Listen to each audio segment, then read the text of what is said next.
I'm an Englishman. I'm from Bermondsey, southeast London.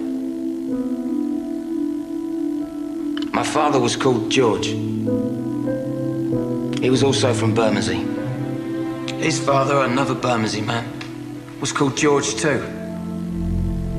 And his father, my great-grandfather, is from the same place. He was called Edward.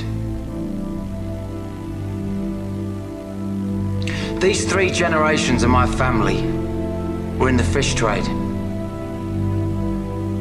I'm the first member of my family not to work at the market in Billingsgate. My great-grandfather had 11 brothers and sisters. They all married, except one. They had 43 children. Of these, 37 married. And between them, they had a further 159 children. One of those was my father. I don't know exactly how many of his generation married or exactly how many children they produced. I've so far tracked over 200 of them. Many still live in Bermondsey. Some are still in the fish trade. There are 7 called George and 5 called Victoria. I stand here in front of you as a representative of all of them. And I ask in their name the great question put by our patron, Mr. Powell. What do they know of England who only England know? Or what can my family who come from England, who lived in England, who know only England, say of this, our country?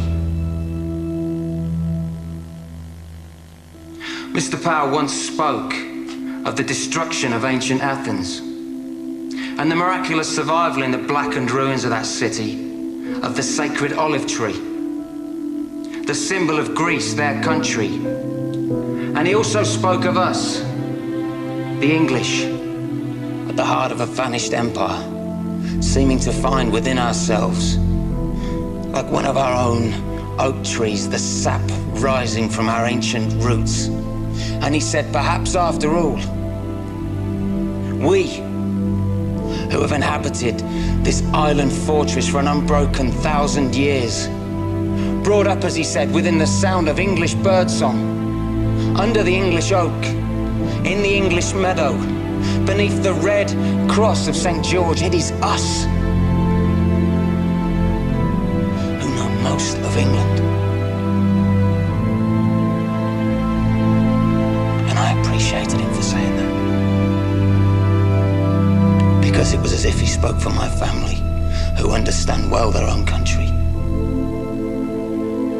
who understand even better their own capital, London town, as we used to call her. As we strolled in her parks, as we marveled at her palaces, as we did business in the city, went west for a dance, took a boat on the river. The pale ale and eel pie of old London. The London of my family, for as many generations as I know. The London that within 15 years would be less than 50% white. London where in 15 years, a white person will be in the minority. Am I racist? No. Do I have anything against people of other races? No. Would I prevent them from coming into my home? No. So what then is my gripe? My gripe. And I speak on behalf of 7 men called George and 5 women called Victoria. My gripe is quite simple. My gripe is that we were never asked. My gripe is that we were told, not asked. And every day we are told again and again how we are to be and how our country is to be. We're told by them, and we know who they are. They're English too. They're the class that has always set themselves apart. They're the class that has always taken whatever they wanted for themselves. And now they are the class that is giving England away.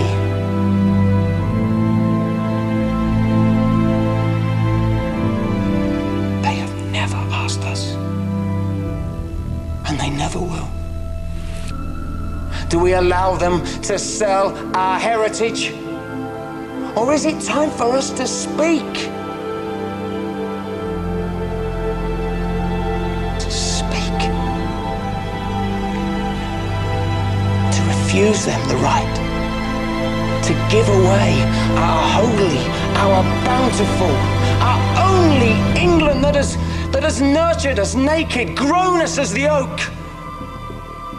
Is it time for us that England know to come yet again and defend our country with our fire, our fists?